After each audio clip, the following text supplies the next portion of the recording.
Hello and welcome to a new video. In today's video we're going to take a look at the most toxic team for the Halloween Cup. If you want to break the Halloween Cup, this might be the team that you want to run for that.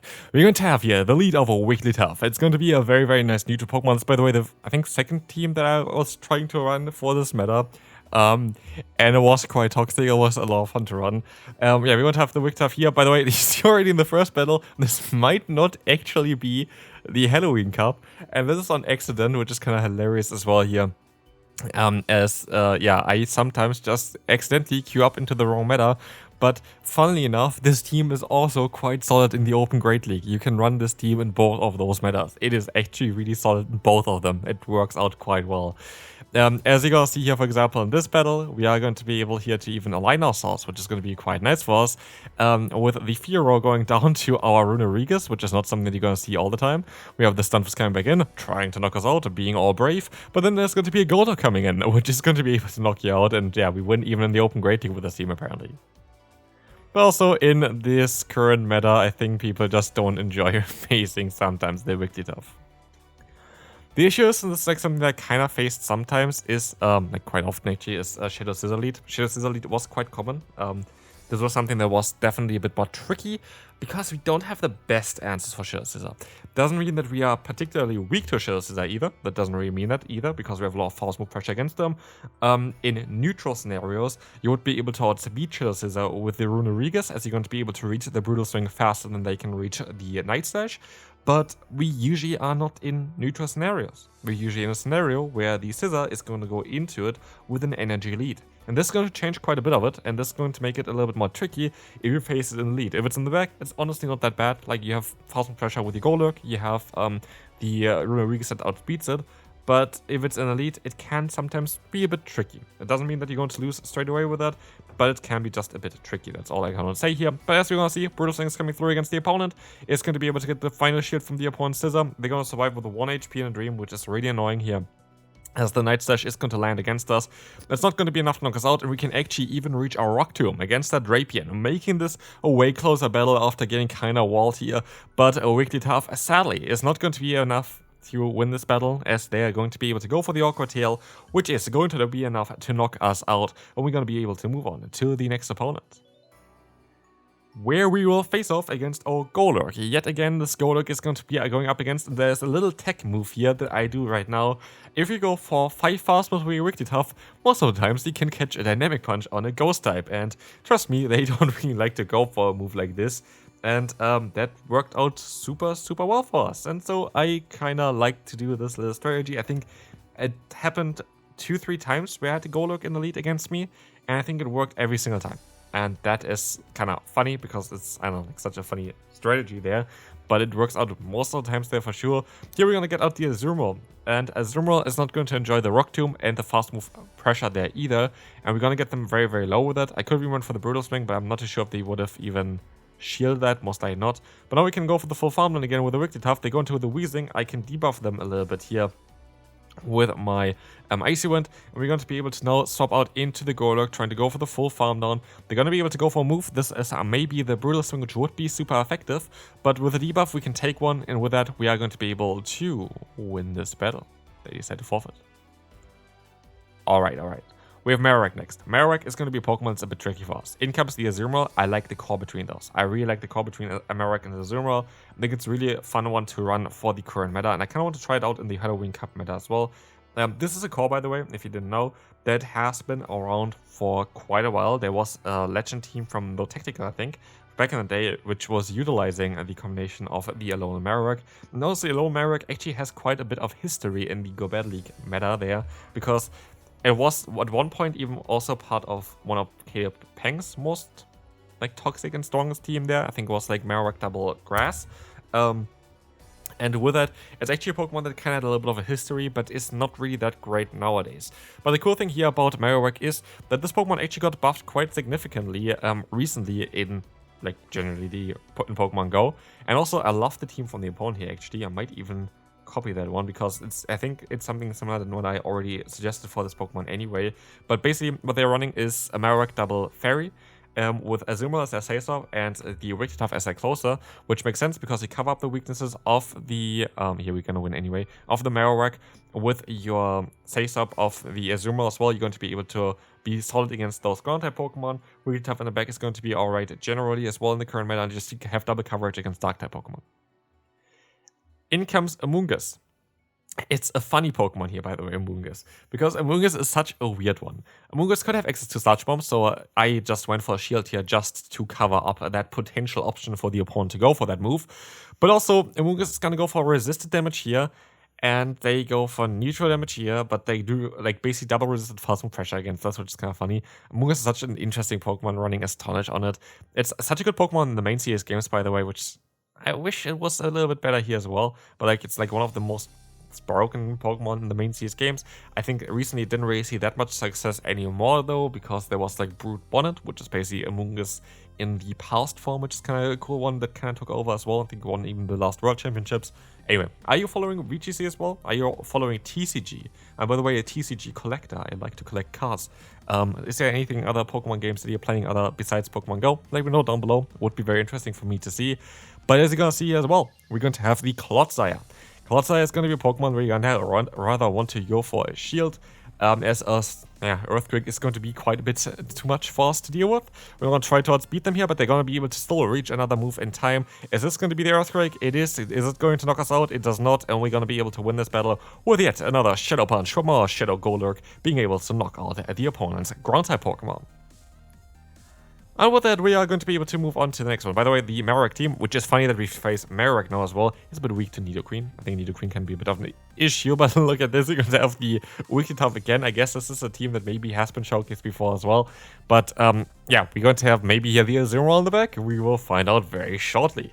We see the Ice Wind coming through. We are going to be able to still survive a hit here from the opponent, as the Icy Wind is going to do some super effective damage against us, but not enough to knock us out, as Rock Tomb is coming through as well, being able to drop the opponent's attack even further, not allowing us to get to another move here sadly, but we're going to be able to go into our own Wigglytuff, take a hit, and let's see what they want to do afterwards. It's going to be the Icy Wind coming through. We're going to be able to farm them down, and in comes now, of course, again, that Marowak, which you're going to try to counter with our Golurk, but in the back is actually the Whimsicott. This is going to make it even more interesting. Whimsicott is going to be even a bit weaker to the, to the Nidoqueen. But yeah, if you want to run this, you can run this. But Whimsicott is the fun Pokemon because it has actually some quite unique typing, and being Grass and Fairy, having some quite nice resistances. Those resistances are actually going to be coming in clutch here against us as well, as we don't really have a lot to deal with this Pokemon here. As the Shadow Punch is coming through, we need to still get to 2 Shadow Punches against the opponent's Marowak. But as we will see here as well, while they have 2 moves stored there, the opponent is going to be able to go for a Bone Club here. I would need to get rid of the shield against them first, which I am not going to be able to do here, sadly, with that Ice Wind that's coming through. I'm not going to get the shield. They are going to be able to get the farm down done, as their fast move is going to be neutral, mine is going to be resisted. And I'm not even going to get fast move through, which is kind of funny, which doesn't matter anyway, because I knew I had no chance of winning against this team. Shadow Golurk is going to be next, a Pokemon that does not appreciate charm damage, but again, it's a Pokemon that wants to go for, okay, here it didn't work actually, wants to go for a Dynamic Punch against us, but they swap out themselves into the Scissor. But in this case, it is a matchup that you would be able to win most likely, because what we have here is now equal energy.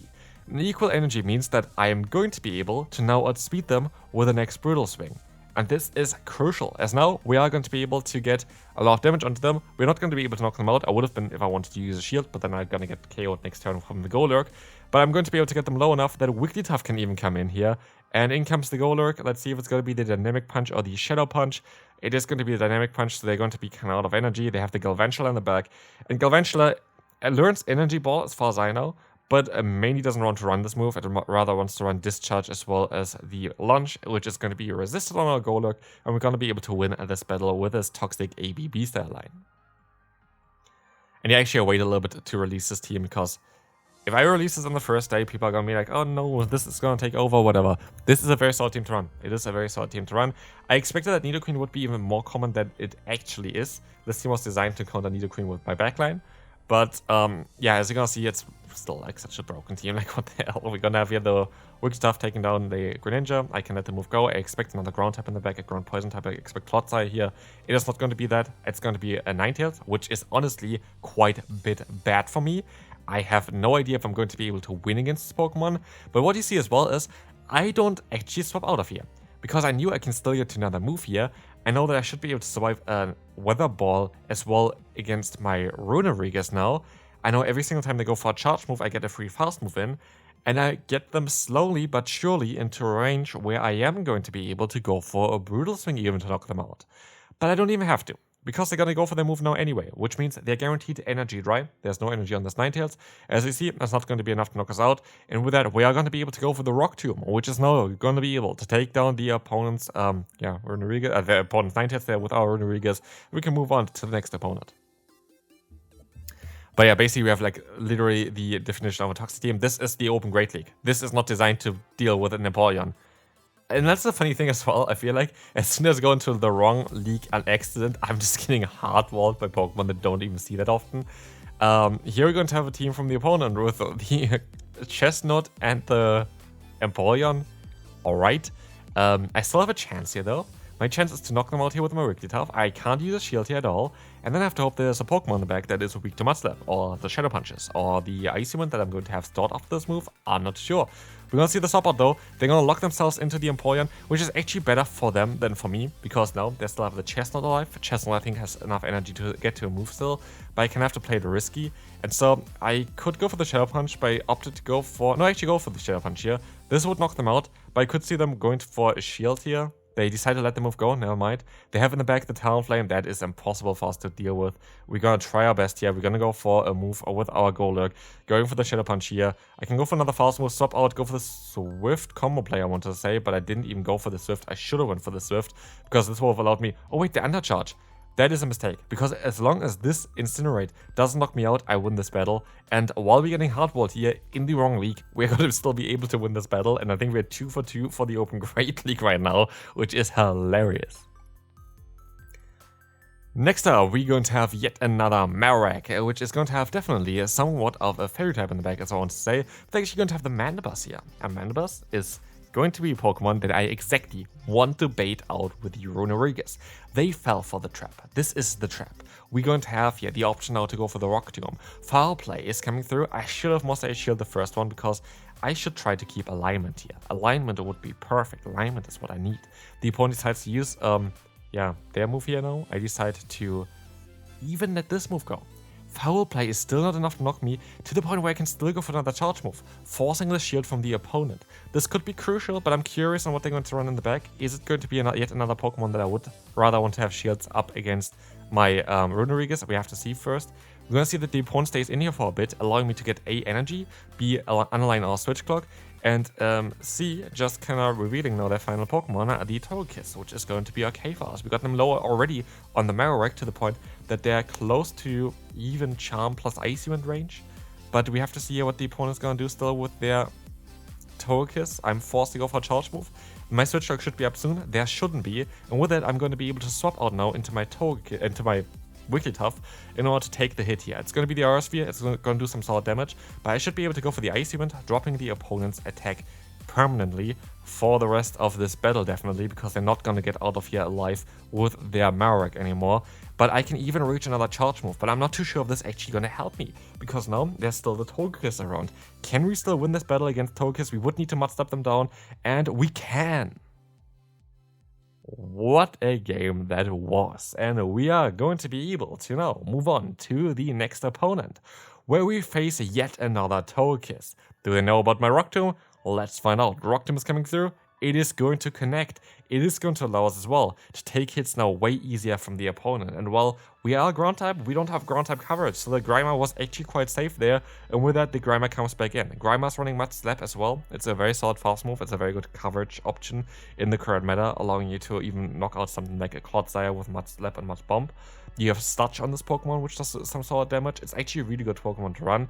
In comes the Togetic, and we have our answer. We have our Wigglytuff, and at this point, I feel quite confident that we're going to be able to win this battle, because what they don't have is alignment. What we have is alignment and a shield advantage. And so, it makes me believe that I'm in a very solid position. I decided to use a shield here though, because I can go for the icy wind.